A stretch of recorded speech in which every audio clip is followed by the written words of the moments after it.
যদি গৌর না হইত তবে কি হইত, কেমনে ধরিতাম দে।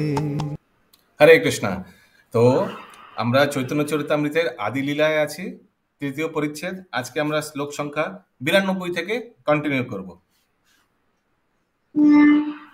ইয়েস, মিউট শিউলি মাতাজি। আচার্য গোসাই প্রভু ভক্ত অবতার,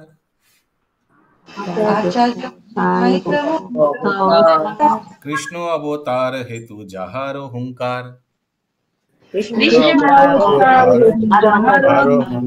শ্রীল অদ্বৈত আচার্য হচ্ছেন ভক্তরূপে ভগবানের অবতার। তার উচ্চ হুঙ্কারের ফলে শ্রীকৃষ্ণ অবতরণ করেন।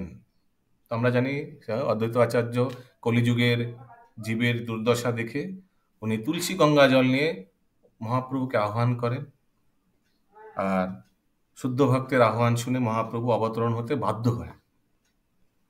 কৃষ্ণ যদি পৃথিবীতে করেন অবতার,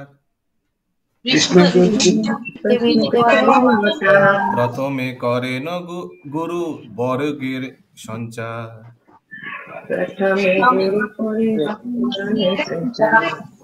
শ্রীকৃষ্ণ যখন পৃথিবীতে অবতরণ করেন তখন প্রথমে তিনি তার গুরুবর্গকে অবতরণ করান। যেমন বলরাম প্রথমে এসছেন কৃষ্ণের আগে, ঠিক না? পিতা মাতা গুরু আদি যত মান্যগণ,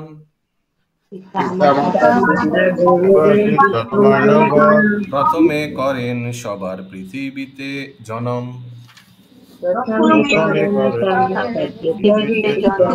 তখন তার পিতা মাতা গুরুদেব আদি সমস্ত গুরুবর্গ প্রথমে পৃথিবীতে জন্মগ্রহণ করেন। মাধব ঈশ্বরপুরী শচী জগন্নাথ,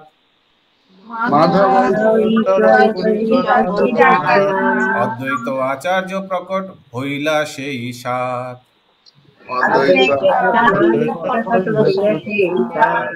শ্রীল মাধবেন্দ্রপুরী, শ্রীল ঈশ্বরপুরী, শ্রীমতী শচী মাতা ও শ্রীল জগন্নাথ মিশ্র আদি মহাপ্রভুর সমস্ত গুরুবর্গ শ্রীল অদ্বৈত আচার্য প্রভুর সঙ্গে প্রকট হলেন।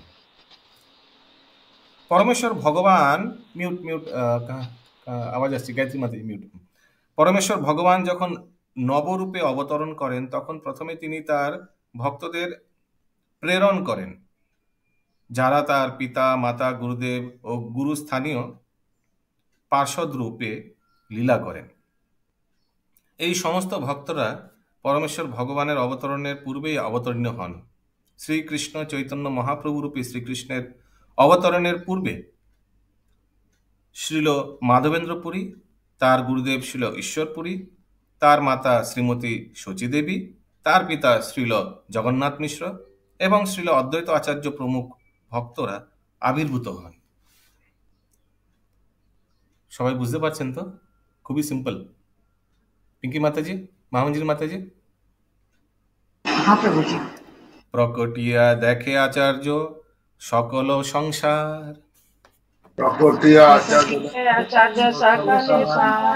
কৃষ্ণ ভক্তি গন্ধহীন বিষয় ব্যবহার।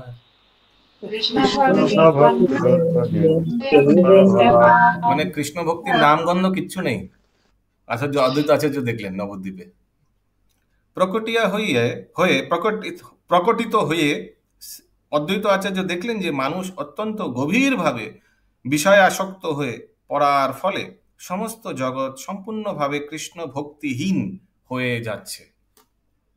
কেহ পাপে কেহ পুণ্যে করে বিষয় ভোগ,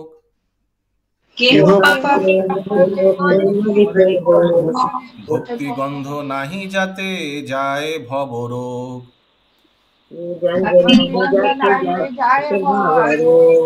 অসৎ পথে হোক অথবা সৎ পথে হোক, সকলেই বিষয় ভোগে লিপ্ত। যে চিন্ময় ভগবত ভক্তি জীবকে জন্ম মৃত্যুর আবৃত থেকে মুক্ত করে, তার প্রতি কারোরও কোনো রকম উৎসাহ নেই। অদ্বৈত আচার্য দেখলেন। অদ্বৈত আচার্য দেখলেন জগতের প্রত্যেকেই জাগতিক পাপ ও পুণ্যকর্মে নিয়ে ব্যস্ত, কোথাও কৃষ্ণ ভক্তির চিহ্ন মাত্র নেই। প্রকৃতপক্ষে এই জড়জগতে কৃষ্ণ ভক্তি ছাড়া আর কোনো কিছুই অভাব নেই। পরমেশ্বর ভগবান কৃপা করে জড়জগতের প্রয়োজনীয় সমস্ত সামগ্রী যথেষ্ট পরিমাণে সরবরাহ করেছেন। আমরা কখনো কখনো মিউট মিউট কোথা থেকে আওয়াজ আসছে? সুষমা আগরওয়াল মাতাজি। আমরা কখনো কখনো অভাব অনুভব করি, তার কারণ আমাদের বিশৃঙ্খল পরিচালন ব্যবস্থা। কিন্তু প্রকৃত সমস্যা হচ্ছে যে কৃষ্ণ ভাবনামৃতের সঙ্গে মানুষের কোনো সম্পর্ক নেই। প্রতিটি মানুষ জড় ইন্দ্রিয় সুখ ভোগের প্রচেষ্টায় ব্যস্ত, কিন্তু জন্ম মৃত্যু জরা ও ব্যাধিজনিত প্রকৃত সমস্যাগুলির সমাধান করার জন্য কোনো প্রচেষ্টাই মানুষ করে না। এই 4 প্রকার জড়জাগতিক দুঃখ বলা হয় ভবরোগ। কোন 4 প্রকার? জন্ম মৃত্যু জরা ব্যাধি, এই 4 প্রকারকে বলা হয় ভবরোগ। কেবলমাত্র কৃষ্ণ ভাবনামৃতের মাধ্যমেই তার নিরাময় হয়, মানে ক্ষয় হয়। তাই কৃষ্ণ ভাবনামৃত হচ্ছে মানব সমাজের সবচাইতে বড় আশীর্বাদ। হরে কৃষ্ণ। লোকগতি দেখি আচার্য করুণ হৃদয়,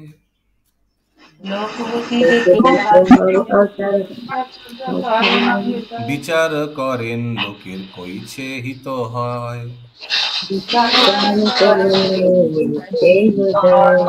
পৃথিবীর মানুষের অবস্থা দেখে আচার্য হৃদয়ে করুণার উদ্রেক হলো এবং তিনি চিন্তা করতে শুরু করলেন যে কিভাবে মানুষের মঙ্গল সাধন করা যায়। ইয়েস, পুনম শাহ মাতাজি পড়বেন। প্রভু আমি খুঁজেই পাচ্ছি না। হরে কৃষ্ণ। ইয়েস, শিউলি মাতাজি পড়ুন। আমরা তৃতীয় পরিচ্ছেদের শ্লোক সংখ্যা 98। ওকে, ইয়েস শিউলি ঠিক আছে, মাতাজি। বাংলাটা ততক্ষণে খুঁজি। हरे कृष्ण प्रभु जी, मैंने डाउनलोड कर लिया, मुझे समझ में नहीं आ रहा, मैं स्क्रीन शेयर नहीं कर पा रही, सॉरी। अभी डाउनलोड की माता जी, पर मैं वही प्रभु ने अभी बताया ना, फिर से देख रही हूँ मैं बांग्ला में जाके। प्रभु जी मैंने भी डाउनलोड किया, शेयर नहीं कर पा रही हूँ। হরে কৃষ্ণ। ভালো, একদিকে ভালো, সবার চৈতন্য চরিতামৃত বাড়িতে থাকা উচিত, ভালো, কোনো অসুবিধা নেই, পড়ুন। আমার মনে হয় আর শেয়ার না করাই ভালো। এবার থেকে শেয়ার করা বন্ধ করে দেবো। শেয়ার করলে সবাই বই জীবনে আনবে না বাড়িতে। পড়ুন। হ্যাঁ, জনসাধারণের মঙ্গল সাধনের জন্য এই রকম ঐকান্তিক প্রচেষ্টা মানুষকে প্রকৃত আচার্যে পরিণত করে। আচার্য কখনো তার অনুগামীদের শোষণ করেন না। যেহেতু আচার্য হচ্ছে ভগবানের অন্তরঙ্গ সেবক, তাই মানুষের দুঃখ দর্শন করে তার হৃদয়ে করুণার উদ্রেক হয়। তিনি জানেন যে ভগবত ভক্তির অভাবই হচ্ছে সমস্ত দুঃখের কারণ এবং তিনি সর্বদা তাদের কৃষ্ণ ভক্তি পরিণত করে তাদের কার্যকলাপের পরিবর্তন সাধনা করতে চেষ্টা করেন। সেটি হচ্ছে আচার্যের গুণ।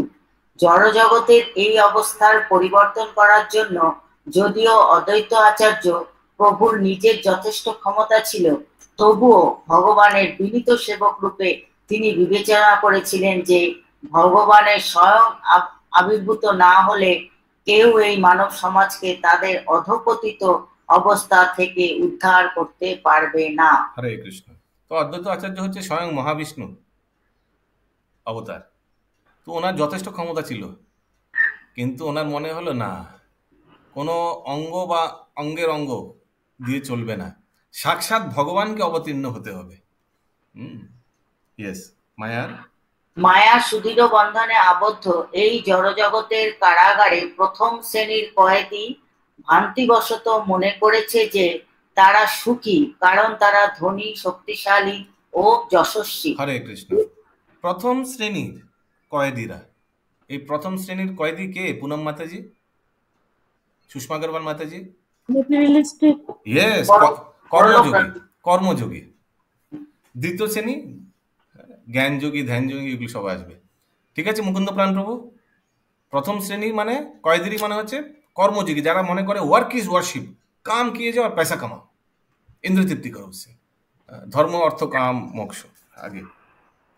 এই ধরনের মূর্খ জীবেরা জানে না যে তারা জড় প্রকৃতির হাতের পুতুল ছাড়া আর কিছুই নয় এবং যে কোনো মুহূর্তে তাদের ভগবত বিমুখ পরিকল্পনা ও কার্যকলাপগুলি জড়া প্রকৃতির নির্দয় ষড়যন্ত্রে ধূলিসাৎ হয়ে যাবে।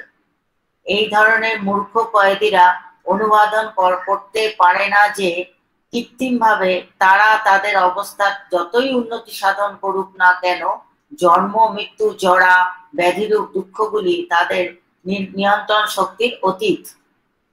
কিন্তু যথার্থ জ্ঞানের অভাববশত তারা তাদের জীবনের এই বৃহত্তম সমস্যাগুলি অবহেলা করে অর্থহীন কার্যকলাপে লিপ্ত হয়, যা তাদের প্রকৃত সমস্যার সমাধান করতে কোনো রকম সাহায্য করে না। তারা জানে না যে জরা ব্যাধি ও মৃত্যুর তারা জানে যে জরা ব্যাধি ও মৃত্যুর কষ্ট ভোগ করতে তারা চায় না, কিন্তু জড় প্রকৃতির মায়ার প্রভাবে তারা সেই সম্পর্কে সম্পূর্ণভাবে উদাসীন থাকে এবং তাই তাদের সমস্যাগুলির কখনো সমাধান হয় না। একে বলা হয় মায়া। মায়ার বন্ধনে আবদ্ধ জীবের মৃত্যুর পর বিস্মৃতির অতল গহ্বরে নিক্ষিপ্ত হয় এবং তাদের কর্মফল অনুসারে পরবর্তী জীবনে পশু শরীর অথবা দেব শরীর প্রাপ্ত হয়। অবশ্য তাদের অধিকাংশই পশু শরীর প্রাপ্ত হয়। পরবর্তী জীবনে দেব শরীর প্রাপ্ত হতে হলে তাদের অবশ্যই পরমেশ্বর ভগবানের প্রেমময় দেবায়ু যুক্ত হতে হবে, অন্যথায় প্রকৃতির নিয়মে তাদের কুকুর অথবা শুকর ইত্যাদি পশু শরীর ধারণ করতে হয়। হরে কৃষ্ণ। তো দেবতাদের মানে দেব শরীর প্রাপ্ত হলে তাদের অবশ্যই পরমেশ্বর ভগবানের সেবায় যুক্ত হতে হয়। তার মানে দেবতারা কিন্তু কোনো সাধারণ ব্যক্তি নয়, তারাও ডিভোটিস, কিন্তু তাদের ভক্তিতে সম্পূর্ণতা লাভ হয়নি, 100% হয়নি। ঠিক আছে, ক্লিয়ার? তৃতীয় শ্রেণীর কয়েদিদের তাহলে সেকেন্ড শ্রেণী কে? ফার্স্ট শ্রেণী হচ্ছে কর্মযোগী, সেকেন্ড শ্রেণী জ্ঞান যোগী, ধ্যান যোগী। এরাও ভগবানের ধ্যান করে, ভগবানের জ্ঞান মানে ভগবানের জ্ঞান জানার জন্য, লাভ করার জন্য প্রয়াস করে, কিন্তু সম্পূর্ণতা মানে পরিপূর্ণতাটা লাভ করেনি। ওকে, ওই জন্য হয়তো নরকেও গেছে, কারণ কি পাপ কর্মে লিপ্ত ছিল, বা কখনো স্বর্গেও গেছে দেবতা হয়ে। এবার কর্মযোগী কবি বলি না, কর্মযোগী তো হয়ে গেল এর আগে। প্রথম শ্রেণীর কয়েদিরা হচ্ছে, তাদেরকে বলা হচ্ছে কর্মযোগী, মানে বলা হয়েছে তারা ওয়ার্ক ইজ ওয়ার্শিপ, কর্ম করে যাও আর ওই কর্মের ফল নিয়ে ধর্ম অর্থ কাম মোক্ষ। ধর্ম করো কর্মের জন্য, আর কর্ম করো অর্থের জন্য, অর্থ দিয়ে ইন্দ্রতৃপ্তি করো, কামনা বাসনা পূর্ণ করো। ধর্ম অর্থ কাম ও মোক্ষ। लेकिन कर्म योगी भी तो मतलब धर्म करते हैं, भगवान को उनको पता नहीं होता भगवान कौन है, लेकिन वे लोग भगवान को सब ऑफर करते हैं, मतलब ऊपर वाले को ऑफर करते हैं। এখানে কয়েদিদের কথা বলেছে, মুক্তিদের না। কয়েদি মানে যারা কর্মে একদম লিপ্ত, মেটেরিয়ালিস্ট, কর্মে ভোগী, तो कर्मी हो गया, कर्मी। हाँ, कर्मी ज्ञानी ध्यानी। अभी नेक्स्ट কয়েদি, अभी তৃতীয় কয়েদির কথা বলা হবে এবার থার্ড প্যারাগ্রাফে। ইয়েস, গায়ত্রী মাতাজি কিছু জিজ্ঞেস করছিলেন? बोलছিলাম प्रभु की माने धनवान होने के लिए वो लोग पूजा पाठ ये सब दान करते हैं कि धनवान हो जाए, उससे अपना इंद्रिय तृप्ति करेंगे, जो धन आएगा। हाँ, नहीं, इस पैराग्राफ में देखिए इंद्रिय तृप्ति के बारे में बोला जा रहा है। इस पैराग्राफ में कर्म योगी के बारे में नहीं, एकदम कर्मिक व्यक्ति के बारे में बोला जा रहा है, जो इंद्र तृप्ति करता है उससे। सुमना माता जी बोल रहा है जो धन को भगवान के सेवा में लगाता है, वो हो गया कर्म योगी, माने यानी योग कराता है, माने भगवान के साथ अपने अपने परिवार का भरण पोषण करना। यस यस, शिवली माता जी। তৃতীয় শ্রেণীর কয়েদিদের জড়জাগতিক ঐশ্বর্য প্রথম শ্রেণীর কয়েদিদের থেকে কম হওয়ার ফলে তারা প্রথম শ্রেণীর কয়েদিদের অনুকরণ করার চেষ্টা করে। কেননা তাদেরও কারাবদ্ধ অবস্থা সম্বন্ধে কোনো ধারণা নেই। এইভাবেই তাদের মোহময়ী জড় প্রকৃতির দ্বারা ভ্রান্ত পথে পরিচালিত হতে হয়। আচার্যের কাজ হচ্ছে প্রথম ও তৃতীয় উভয় কয়েদিদের যথার্থ মঙ্গল সাধনের জন্য তাদের কার্যকলাপের পরিবর্তন করা। তার এই প্রচেষ্টা তাকে ভগবানের অত্যন্ত অন্তরঙ্গ ভক্তে পরিণত করে। সেই সম্বন্ধে ভগবান ভগবদ গীতায় স্পষ্টভাবে ঘোষণা করেছেন যে জগতের যথার্থ মঙ্গল সাধনা করবার জন্য যে মানুষ নিরন্তর ভগবানের বাণী প্রচার করার মাধ্যমে ভগবত সেবায় নিযুক্ত থাকেন, তার থেকে প্রিয় ভক্ত ভগবানের আর কেউ নেই। কলিযুগের তথাকথিত আচার্যরা তাদের অনুগামীদের দুঃখদশার কবল থেকে উদ্ধার করার পরিবর্তে তাদের আরো বেশি করে প্রতারণা করে। কিন্তু একজন আদর্শ আচার্য রূপে শ্রীল অদ্বৈত আচার্য প্রভু এই জগতের দুরবস্থা পরিবর্তন সাধন করার ব্যাপারে আগ্রহী ছিলেন। হরে কৃষ্ণ। তো এই প্যারাগ্রাফে তৃতীয় শ্রেণীর ব্যক্তির কথা বলা হয়েছে।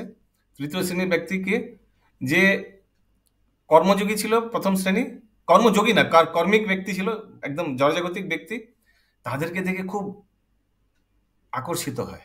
এরকম সমাজে অনেকে আছে যারা ধনী ব্যক্তিদের দেখে, ধনী জড়জাগতিক ব্যক্তি দেখে খুব আকর্ষিত হয়, ওয়াও সো নাইস, আর তাদেরকেই আদর্শ বলে মনে করে। ভগবদ্গীতার শ্লোক আছে না, ইয়াদ ইয়াদ আচরতে স্ত্রী শ্রেষ্ঠা তত্তদেবা তরোজনা, ওদের কথা বলা হচ্ছে। তো অদ্বৈত আচার্য হচ্ছেন মহাপুরুষ, মহাপ্রচারক। উনি কি করেছেন? উনি কর্মীদের প্লাস যারা কর্মীদের প্রতি আসক্ত হয় তাদেরকেও, দুজনকেই ভগবানের প্রেমময়ী সেবায় নিযুক্ত করে। ইয়েস, কারো কোনো প্রশ্ন আছে? मुझे द्वितीय श्रेणी के लोग को क्यों नहीं लगाते? দ্বিতীয় শ্রেণীর লোক তো অলরেডি পায়াস, তারা তো, তাদের মধ্যে তো একটু মানে একটু জ্ঞান যোগের মানে ভগবানের ব্যাপারে জানার ইচ্ছা আছে, ওই জন্য তারা দেবতা হয়। They are already there in the system. Okay, लेकिन पहला और थर्ड कैटेगरी ভৌতিক, তাদেরকে বলা হবে 50% কনসাস। কত পার্সেন্ট সেটা ডিপেন্ড করে, সবার আলাদা আলাদা, but they are a bit towards Krishna consciousness going. Pure হয়নি, নাহলে দেবতা এমনি এমনি কেউ পেয়ে যাবে? আমাদের চেয়ে তো অনেক উচ্চ ভক্ত তারা। ध्यानी लोग तो प्रभु जी ब्रह्म का ज्योति में जाते हैं, तो फिर उन लोग का कैसे उद्धार होगा? আসলে ধ্যানীদের ব্যাপারে এখানে এই প্যারাগ্রাফে দ্বিতীয় শ্রেণীদের ব্যাপারে বলা হয়নি। ध्यानी योगी ये सब नहीं, द्वितीय श्रेणी में नहीं आएंगे। দ্বিতীয় শ্রেণীতে বলা হয়েছে যারা মায়ার কবল থেকে ছাড়ার পর মারা, দেখুন দ্বিতীয় শ্রেণীর ব্যাপারে কি বলা হয়েছে, কিন্তু যথার্থ জ্ঞানের অভাববশত তারা তাদের জীবনের এই ব্যতিক্রম সমস্যা, হ্যাঁ, মায়ার বন্ধনে আবদ্ধ জীবের মৃত্যুর পর বিস্মৃত এবং তাদের কর্মফল অনুযায়ী পরবর্তী জীবন পশুদের অবশ্য অথবা দেবশরীর প্রাপ্ত হয়। অবশ্য তাদের অধিকাংশই পশুদের প্রাপ্ত হয়। পরবর্তী জীবনে দেব শরীর প্রাপ্ত হওয়ার হলে তাদের অবশ্যই পরমেশ্বর ভগবানের প্রেমময়ী সেবায় যুক্ত হতে হবে, অন্যথায় প্রকৃতির নিয়ম তাদের কুকুর অথবা শূকর আদি পশুর শরীরে ধারণ করতে হয়। Okay? वो लोग जो माया के वशीभूत हैं वो लोग द्वितीय श्रेणी के लोग हैं। या लेकिन इनमें से कुछ भी ऐसा है जो सीरियस है और आगे बढ़ता है, दोनों प्रकार का है। किसी का पाप योनि में होता है, किसी का ऊर्ध्वगति होता है। ये एक नया प्रकार का कैटेगरी दिया हुआ है इस पैराग्राफ में। ऐसा कैटेगरी तो हम लोग आगे कभी देखा ही नहीं। 99 श्लोक। আপনি শ্রীকৃষ্ণ যদি করেন অবতার,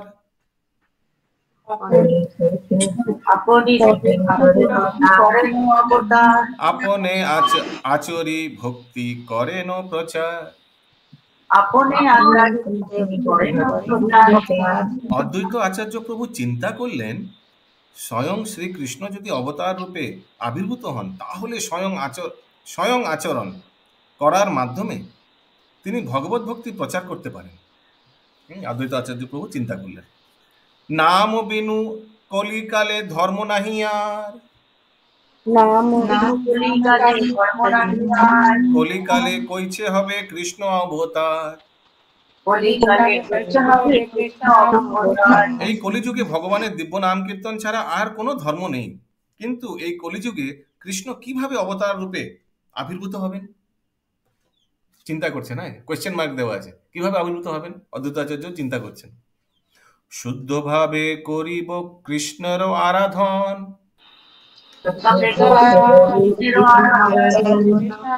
নিরন্তর সদৈন্যে করিব নিবেদন।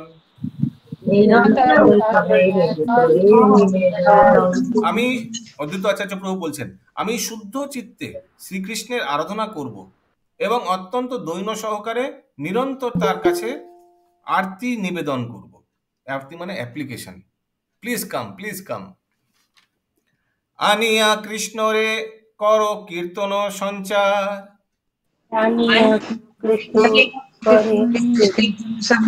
তবে সে অদ্বৈত নাম সফল আমার। আমি যদি এই ধরাধামে শ্রীকৃষ্ণর আগমন ঘটিয়ে তার দ্বারা সংকীর্তন আন্দোলনের প্রবর্তন করাতে পারি, তাহলেই আমার অদ্বৈত নাম সার্থক হবে। অদ্বৈত আচার্য বলছে, অদ্বৈতবাদী বা মায়াবাদী দার্শনিকেরা ভ্রান্তি বশত মনে করে যে ভগবানের সঙ্গে তাদের কোনো প্রভেদ নেই। যারা মায়াবাদীরা তারা অদ্বৈত ওয়ার্ডটা ইউজ করে, তাদের বলে না অদ্বৈতবাদ। কেন? তাদের মধ্যে আর ভগবানের মধ্যে কোনো বিবাদ নেই, মানে দেয়ার ইজ নো ডিফারেন্স। তাই তারা কখনো অদ্বৈত আচার্য প্রভুর মতো ভগবানকে ডাকতে পারে না। অদ্বৈত আচার্য প্রভুর সঙ্গে ভগবানের কোনো প্রভেদ নেই, কিন্তু তবুও তিনি ভগবানে লীন হয়ে যান না। কারণ কি, অদ্বৈত আচার্য প্রভু যদিও মহাবিষ্ণুর অবতার, সাক্ষাৎ বিষ্ণু তত্ত্ব, কিন্তু তাও কখনো তিনি বলেন না যে আমি অদ্বৈত আচার্য কখনো বলেন না যে আমি ভগবানের সঙ্গে বিলীন হয়ে যাব কৃষ্ণের মধ্যে। পক্ষান্তরে পরমেশ্বর ভগবান সাংস রূপে তিনি তার নিত্য সেবা করেন। মায়াবাদীদের কাছে এটি অচিন্তনীয়, কারণ তারা তাদের জড় ইন্দ্রিয় লব্ধ জ্ঞানের পরিপ্রেক্ষিতে পরম তত্ত্ব সম্বন্ধে অনুমান করার চেষ্টা করে। তারা মনে করে যে অদ্বৈত তত্ত্বে স্বতন্ত্র সত্তার অস্তিত্ব থাকে না, কিন্তু এই শ্লোকের থেকে স্পষ্ট বোঝা যাচ্ছে যে অদ্বৈত আচার্য প্রভু যদিও ভগবান থেকে অভিন্ন, তবুও তার স্বতন্ত্র সত্তা বর্তমান। মানে যদিও অদ্বৈত আচার্য প্রভু ভগবান থেকে অভিন্ন, কারণ কি উনি হচ্ছেন মহাবিষ্ণু, কিন্তু তাও তার স্বতন্ত্রতা সত্য বর্তমান। তাও উনি নিজেকে একটা সেপারেট লিভিং এন্টিটি বলে ঘোষণা করছেন। কখনো বলছেন না যে আমি অবতার হব, না, উনি বলছেন ভগবান অবতার হবে, যদিও উনি স্বয়ং ভগবান। বোঝা যাচ্ছে সঙ্গিনী শ্যামাপ্রিয়া মাতাজি? তো অদ্বৈত Acharya Prabhu is never claiming him to be God, although he actually is God. Shri Chaitanya Mahaprabhu অচিন্ত ভেদাভেদ তত্ত্ব প্রচার করে গিয়েছেন, কিন্তু চিন্তনীয় দ্বৈতবাদ ও অদ্বৈতবাদ হচ্ছে অপূর্ণ ইন্দ্রিয় প্রসূত ধারণা, যার দ্বারা কখনোই চিন্ময় জগতে প্রবেশ করা যায় না। তো দ্বৈতবাদ বা অদ্বৈতবাদ হচ্ছে অপূর্ণ ইন্দ্রিয় প্রসূত ধারণা, কারণ কি আমরা হচ্ছে অচিন্ত ভেদাভেদ তত্ত্ব, মানে আমরা ভগবানের চেয়ে ভেদ আবার অভেদও, আলাদাও আবার আলাদা নয়ও। হ্যাঁ, সুষমা মাতাজি জানেন তো কি বলছি? অচিন্ত ভেদাভেদ তত্ত্ব মানে ভগবানের থেকে আমরা কিভাবে এক, আমরা গুণবশত এক। ভগবানের মধ্যে যা যা গুণ আছে আমাদের মধ্যে তা তা গুণ আছে, কিন্তু কোয়ান্টিটি আমাদের মধ্যে আলাদা। আমাদের মধ্যে খুবই ক্ষুদ্র গুণ, ভগবানের মধ্যে অসীম গুণ। এটাকে বলা হয় অচিন্ত ভেদ অভেদ, ডিফারেন্ট অ্যান্ড নন ডিফারেন্ট। কারণ চিন্ময় জগৎ সীমিত জড় অনুভূতির অতীত। শ্রী অদ্বৈত আচার্য প্রভু কার্যকলাপ অচিন্ত ভেদাভেদ তত্ত্বের বাস্তব প্রমাণ প্রদান করে। তাই অদ্বৈত আচার্য প্রভু শরণাগত হওয়া মাধ্যমে অনায়াসে অচিন্ত ভেদাভেদ দর্শন হৃদয়ঙ্গম করা যায়। কৃষ্ণ বশ করিবেন কোন আরাধনে,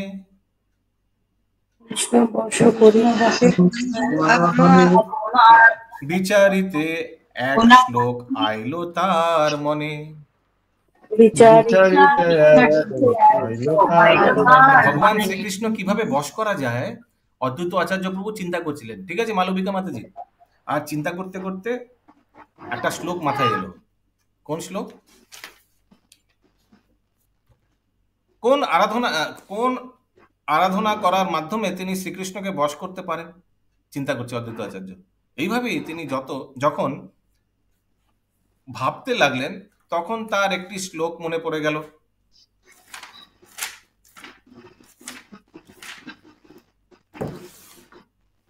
তুলসীদাল মাত্রেণ জলস্য চুলুকেন वा विक्रीणिते स्वम आत्मनां भक्तेभ्यो भक्तवत्सलः।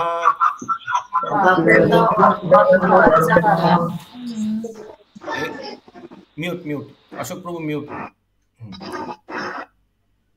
এই শ্লোকটি গৌতমীয় তন্ত্র থেকে উদ্ধৃত, ঠিক আছে। শ্লোকটির অর্থ হচ্ছে, যে ভক্ত নিষ্ঠা সহকারে ভগবানের উদ্দেশ্যে একটি তুলসী পত্র মানে পাতা এবং এক অঞ্জলি জল নিবেদন করে। অঞ্জলি জল হচ্ছে জাস্ট এইটুকুনি, এর মধ্যে যতটুকু ধরবে অঞ্জলি।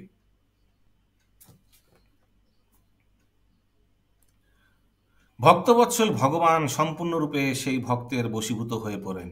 হরি বল, বাস ওটাতেই সন্তুষ্ট কৃষ্ণ।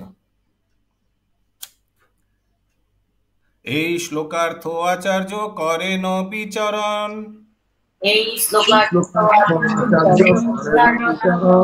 কৃষ্ণকে তুলসী জল দেয় যেই জন,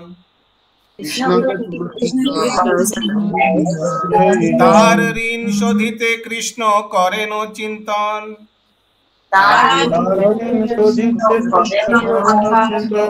জল তুলসীর সম কিছু ঘরে নাহি ধন।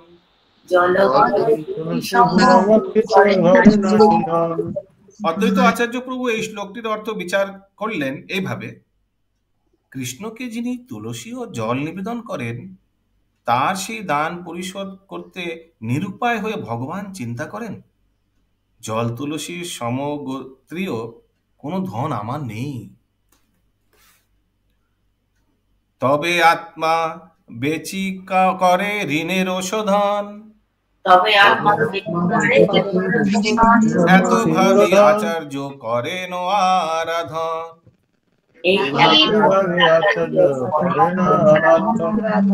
এভাবেই ভগবান ভক্তের কাছে নিজেকে অর্পণ করে সমস্ত ঋণ পরিশোধ করেন। সেই কথা বিবেচনা করে শ্রী অদ্বৈত আচার্য ভগবানের আরাধনা করতে শুরু করেন। ভক্তি সহকারে একটি তুলসী পত্র ও একটু জল দেওয়ার মাধ্যমে অতি সহজেই শ্রীকৃষ্ণ সন্তুষ্ট বিধান করে। ভগবদ গীতায় ভগবান বলেছেন যে কেউ যদি একটি পত্র, একটি পুষ্প, একটি ফল অথবা একটি জল, পত্রম পুষ্পং ফলং তোয়ম, ভক্তি সহকারে তার উদ্দেশ্যে নিবেদন করেন তাহলেই তিনি সন্তুষ্ট হন। তিনি তার ভক্তের দ্বারা সম্পাদিত সমস্ত সেবাই গ্রহণ করেন। এমনকি পৃথিবীর যে কোনো স্থানের সব চাইতে দরিদ্র ভক্ত যদি কিছু ফুল, ফল বা পত্র এবং জল সংগ্রহ করে সামান্যতম সেই অর্ঘ্য পরম ভক্তির সঙ্গে ভগবান শ্রীকৃষ্ণকে উদ্দেশ্য নিবেদন করেন, তাহলে ভগবান সেই ভক্তের প্রতি অত্যন্ত প্রীত হন। বিশেষ করে তুলসী পত্র, গঙ্গা জল সহযোগ যখন তার আরাধনা করা হয় তখন তিনি অত্যন্ত সন্তুষ্ট হন। শাস্ত্রে কথিত আছে যে ভগবান এই ধরনের সেবার দ্বারা এতই সন্তুষ্ট হন যে তিনি সেই সেবার বিনিময়ে নিজেকে সেই ভক্তের কাছে সম্পূর্ণভাবে সমর্পণ করেন। ভগবান সমর্পণ করছে এখানে। শ্রীল অদ্বৈত আচার্য প্রভু তা জানতেন এবং তাই তিনি তুলসী পত্র ও গঙ্গা জল সহযোগে পরমেশ্বর ভগবানের আরাধনা করে তাকে এই ধরাধামে অবতীর্ণ করার জন্য আকুলভাবে প্রার্থনা জানিয়েছিলেন। গঙ্গা জল তুলসী মঞ্জরি অনুক্ষণ, কৃষ্ণ পাদ পদ্ম ভাবি করে সমর্পণ। শ্রীকৃষ্ণের পাদ পদ্ম স্মরণ করে তিনি প্রতিদিন তার উদ্দেশ্যে তুলসী মঞ্জরি ও গঙ্গা জল অর্পণ করতেন। কৃষ্ণেরও আহ্বান করে করিয়া হুঙ্কার, এ মতে কৃষ্ণেরে করাইল অবতার। ভগবান শ্রীকৃষ্ণকে এই জড়জগতে অবতরণ করার জন্য আহ্বান জানিয়ে তিনি হুঙ্কার করতেন। তার আহ্বান সাড়া দিয়ে ভগবান এই ধরাধামে অবতরণ করিয়াছিলেন। চৈতন্যের অবতারে এই মুখ্য হেতু, ভক্তেরও ইচ্ছায় অবতরে ধর্ম সেতু। অতএব শ্রী চৈতন্য মহাপ্রভু অবতরণের মুখ্য কারণ হয়েছে শ্রী অদ্বৈত আচার্য প্রভুর আকুল প্রার্থনা। এভাবেই ভক্তের বাসনা পূর্ণ করে ধর্মসেতু, যিনি ধর্মকে রক্ষা করেন, আবির্ভূত হন। এবার এই জিনিসটাকে প্রুফ করার জন্য কবিরাজ গোস্বামী ভাগবত থেকে একটি শ্লোক বলছেন, 111 নম্বর শ্লোক।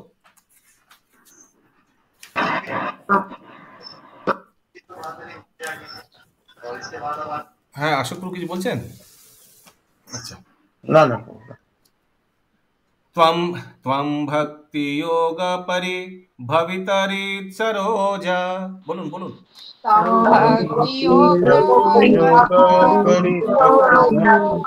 অস্যে শ্রুতে শীত পথ নানু নাথ পুংসাম,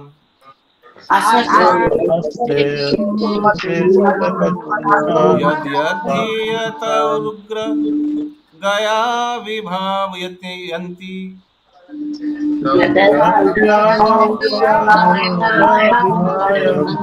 तत्तद्वपु प्रणयसे सदनुग्रहाय।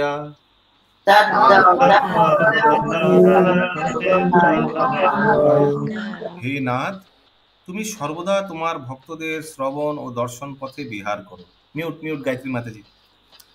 ভক্তিযোগ পুত তাদের হৃদয় পদ্মে তুমি সর্বদা অবস্থান করো। হে উরুগায়, ভক্তবৃন্দ তাদের হৃদয়ে তোমার যে নিত্য স্বরূপ বিভাবন করেন, তাদের প্রতি অনুগ্রহ করে তুমি তাদের কাছে তোমার সেই নিত্য স্বরূপ প্রকট করে থাকো। হে উরুগায়। উরুগায় শব্দটির কারো অর্থ মনে আছে? উরুগায় শব্দের অর্থটি কারোর জানা আছে? উরুগায়, ভগবানকে উরুগায় বলে সম্বোধন করেছে। Let's see. वामन देव को बोलते हैं क्या? O lord, who are glorified in excellent ways. Urugaya মানে যিনি, উরু মানে এক্সেলেন্ট, খুব সুন্দরভাবে যার গান কীর্তন মানে গুণকীর্তন করা যায়, তাকে উরুগায় বলে। ইংলিশে লেখা আছে, O lord who are glorified in excellent ways, Urugaya. Okay, तो यहाँ पे किसके लिए बोला जा रहा है? ভগবান भगवान শ্রীকৃষ্ণ। के, হ্যাঁ, चैतन्य महाप्रभु के लिए। ना ना, এটা তো भागवत থেকে নেওয়া श्लोक। हाँ, माने कविराज गोस्वामी प्रूफ करने के लिए ये श्लोक कोट कर रहा है भागवत से।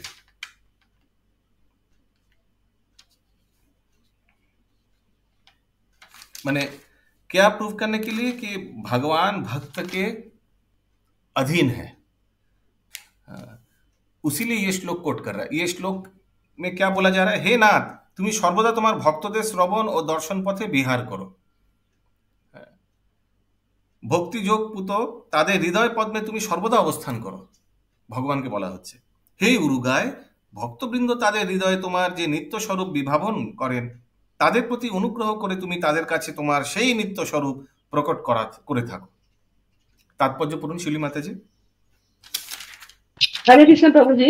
Yes. लिखा हुआ है यहाँ, आपके भक्त आपके जिन सनातन रूपों में आपका स्वागत करते हैं, उन रूपों में प्रकट होकर, मतलब भक्त लोग सनातन रूप में याद करते हैं भगवान को, तब उसी रूप में प्रकट होते हैं। Yes, obviously. जैसे हम लोग को मालूम है, कृष्ण और कृष्णगढ़ को भगवान ने चतुर्भुज रूप दर्शन कराया था, है ना, जब वरदान दिया था, वो याद दिलाने के लिए बाद में भगवान उसी रूप में आया। और यहाँ पे एक लाइन लिखा हुआ, आप उनके कमल सदृश हृदयों में, मतलब भक्त के कमल सदृश हृदयों में भी निवास करते हैं। यस, ओके, आगे। এই শ্লোকটি শ্রীমদ্ ভাগবত থেকে উদ্ধৃত হয়েছে। এটি সৃষ্টিকার্যে एक প্রবৃত্ত सेकंड হওয়া। ये कमल हृदय हमेशा भगवान को संबोधन नहीं करता है, भक्त को भी संबोधन करता है। कमल चरण हमेशा भगवान को संबोधन नहीं किया जाता है, भक्त का भी ओके। बोला जाता है कमल चरण। मैं यही सोच रही थी वो भगवान के लिए सिर्फ है। हम समझ गए। यस, शुली माता जी तात्पर्य। এই শ্লোকটি শ্রীমদ্ ভাগবত থেকে উদ্ধৃত হয়েছে। এটি সৃষ্টিকার্যে প্রবৃত্ত হওয়ার পূর্বে পরমেশ্বর ভগবান শ্রীকৃষ্ণের আশীর্বাদ প্রার্থনা করে তার উদ্দেশ্যে ব্রহ্মার একটি নিবেদন। বৈদিক শাস্ত্রের বর্ণনা থেকে পরমেশ্বর ভগবানের সম্বন্ধে জ্ঞান আহরণ করা যায়। দৃষ্টান্ত স্বরূপ ব্রহ্ম সংহিতায় ভগবানের চিন্ময় ধাম সম্বন্ধে বর্ণনা করা হয়েছে। সেই ধাম চিন্তামণি রত্নের দ্বারা নির্মিত এবং সেখানে গোপবালক রূপে লীলা বিলাসকারী ভগবান হাজার হাজার লক্ষ্মী দেবীর দ্বারা সেবিত হচ্ছেন। মায়াবাদীরা মনে করেন যে ভগবত ভক্তদের কল্পনা প্রসূত শ্রীকৃষ্ণের রূপ অলীক, কিন্তু প্রামাণিক বৈদিক শাস্ত্রসমূহে শ্রীকৃষ্ণ ও তার বহুবিধ দিব্যরূপ সম্বন্ধে বর্ণনা করা হয়েছে। শ্রুতে ক্ষিপ্ত তপথ শব্দের শ্রুত অর্থে বেদকে বোঝানো হয়েছে এবং ইচ্ছিত অর্থে সেই বেদ যথাযথভাবে অধ্যয়ন করার মাধ্যমে পরমেশ্বর ভগবানকে উপলব্ধি করার পন্থা নির্দেশ করা হয়েছে। আপনার বই থেকে পড়ছেন না নাকি? আমার বইতে তো চ্যাপ্টার গুলো নেই, কালকে বললাম না। ও আচ্ছা। মালবিকা মাতাজি পড়বেন নাকি? ভগবান বা তার রূপ সম্বন্ধে আনমিউট করে পড়ুন শক্তিপাত প্রভু। এই রে সময় চলে যাচ্ছে, আনমিউট করুন, আনমিউট। শুলি মাতাজি পড়ুন। ভগবান বা তার রূপ সম্বন্ধে জল্পনা কল্পনা করার কোনো অবকাশ নেই। ভগবত তত্ত্ব উপলব্ধি করার জন্য যারা যথাযথভাবে আগ্রহী তারা এই ধরনের জল্পনা কল্পনার দ্বারা কখনো প্রভাবিত হন না। এখানে ব্রহ্মা বলেছেন যে বৈদিক শাস্ত্রের সিদ্ধান্ত সমূহ যথাযথভাবে হৃদয়ঙ্গম করার মাধ্যমেই কেবল ভগবান শ্রীকৃষ্ণকে উপলব্ধি করা যায়। বৈদিক শাস্ত্রের বর্ণনা অনুসারে যখন কেউ শ্রীকৃষ্ণের রূপ, নাম, গুণ, লীলা ও পরিকরের দ্বারা আকৃষ্ট হন তখন তিনি সেবায় প্রবৃত্ত হন। এই স্তরের ভক্তের হৃদয়ে ভগবানের দিব্য রূপ সত্য প্রকাশিত হয় এবং ভগবান সর্বদা সেই রূপের চিন্তায় তন্ময় হয়ে থাকে। হরে কৃষ্ণ। ভক্ত সর্বদা সেই রূপের চিন্তায় তন্ময় হয়ে থাকেন। তারপর ভগবানের প্রতি দিব্য প্রেমের উদয় না হওয়া পর্যন্ত নিরন্তর ভগবত চিন্তায় চিত্তকে নিবিদ্ধ রাখা সম্ভব নয়। ভগবানের চিন্তায় চিত্তকে এইভাবে নিরন্তর যুক্ত রাখাই হচ্ছে সমস্ত যোগের পরম সিদ্ধি। ভগবত গীতায় 6ষ্ঠ অধ্যায়ে এই সম্বন্ধে বলা হয়েছে, এভাবেই যিনি নিরন্তর ভগবানের চিন্তায় চিত্তকে নিবিদ্ধ রাখতে পারেন তিনিই হচ্ছেন সমস্ত যোগীদের মধ্যে শ্রেষ্ঠ। এই ধরনের দিব্য তন্ময়তাকে বলা হয় সমাধি। যে শুদ্ধ ভক্ত সবসময় পরমেশ্বর ভগবানের চিন্তায় মগ্ন থাকেন চরমে তিনি তার সাক্ষাৎ দর্শন লাভ করতে সমর্থ হয়। এখানে কিছু বলার আছে, আমরা যারা গৃহে থাকি আমাদের কাজের জন্য অন্যখানে যেতে হয়, আমাদের পক্ষে তো চাইলেও এটা করা যায় না। ভৌতিক জগতের অনেক জিনিস চলে আসে, তাদের জন্য কি নির্দেশ? লাগে রহো মুন্না ভাই, এটাই নির্দেশ। আজ থেকে 30 বছর আগে যা ছিল তার চেয়ে বেশি হয়েছে চিন্তা, ভগবত চিন্তা, না কমে গেছে? আর যদি আজ থেকে আগামী 30 বছর বেঁচে থাকেন বাড়বে না কমবে? বাড়বে। হ্যাঁ বাড়বে। সব আস্তে আস্তে হয়ে যাবে, বাস এটাই। Just be there, continue. পারমার্থিক জীবনে যথেষ্ট উন্নতি সাধন করতে না পারলে উরুগায়ে বা ভগবানের মহিমা কীর্তন করা সম্ভব নয়। ব্রহ্ম সংহিতার বর্ণনা অনুসারে ভগবানের অসংখ্য রূপ রয়েছে। অদ্বৈতম চ্যুত তামনাদি মনন্ত রূপম। ভগবান নিজেকে অসংখ্য সাংস রূপে বিস্তার করেন। এই সমস্ত অসংখ্য রূপ সম্বন্ধে শ্রবণ করে ভক্ত যখন তার প্রতি আকৃষ্ট হন এবং সর্বদাই সেই রূপে চিন্তা করেন তখন ভগবান সেই রূপে তার কাছে আবির্ভূত হন। ভগবানের প্রতি তার শুদ্ধ ভক্তদের দিব্য অনুরাগের ফলে ভগবান সর্বদা তাদের হৃদয়ে বিরাজ করে তাদের আনন্দ বিধান করে। হরে কৃষ্ণ। কারোর কোনো প্রশ্ন? এই শ্লোকের অর্থ কহি সংক্ষেপের সার। এই শ্লোকের অর্থ ভক্তেরও ইচ্ছায় কৃষ্ণের সর্ব অবতার। এই শ্লোকের সার অর্থ হচ্ছে যে ভগবান শ্রীকৃষ্ণ ভক্তের ইচ্ছাক্রমে তার অসংখ্য নিত্য রূপে অবতীর্ণ হন। ভগবানকে যে রূপে ভক্ত চান অবতীর্ণ হতে, সেই রূপেই হয়। চতুর্থ শ্লোকের অর্থ হইল সুনিশ্চিতে।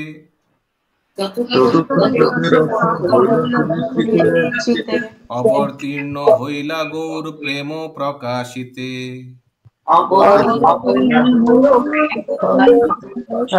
এভাবেই চতুর্থ শ্লোকের অর্থ পরিস্ফুট হলো, মানে মঙ্গলাচরণের চতুর্থ শ্লোক 1.4। শ্রী গৌরাঙ্গ মহাপ্রভু অনন্য ভগবত প্রেম প্রকাশ করবার জন্য অবতীর্ণ হয়েছেন। তো গৌরাঙ্গ মহাপ্রভুর অবতীর্ণের বিশেষ কারণ, এই শ্লোক, এই চ্যাপ্টারের নাম কি? শ্রী চৈতন্য অবতারের সামান্য বিশেষ কারণ। তো ভগবত প্রেম প্রকাশ করবার জন্য অবতীর্ণ হয়েছে। শ্রীরূপ রঘুনাথ পদে যারো আস। চৈতন্য চরিতামৃত কহে কৃষ্ণ দাস। রূপ গোস্বামী শ্রী রঘুনাথ দাস গোস্বামী শ্রী পাদপদ্মে আমার প্রণতি নিবেদন করে তার কৃপা প্রার্থনা করে এবং তাদের পদাঙ্ক অনুসরণ পূর্বক আমি কৃষ্ণদাস শ্রী চৈতন্য চরিতামৃত বর্ণনা করেছি। ইতি আশীর্বাদ মঙ্গলাচরণ শ্রী চৈতন্য অবতারের সামান্য বিশেষ কারণ বর্ণনা করে শ্রী চৈতন্য চরিতামৃতের আদিলীলা তৃতীয় পরিচ্ছেদের ভক্তি বেদান্ত তাৎপর্য সমাপ্ত। এখানে রহিল গ্রন্থ অমৃত লহরী বদনে ভরিয়া বল হরি হরি হরি হরি বল হরি হরি বল। চরিতামৃতম কি জয়। কৃষ্ণদাস কবিরাজ গোস্বামী কি।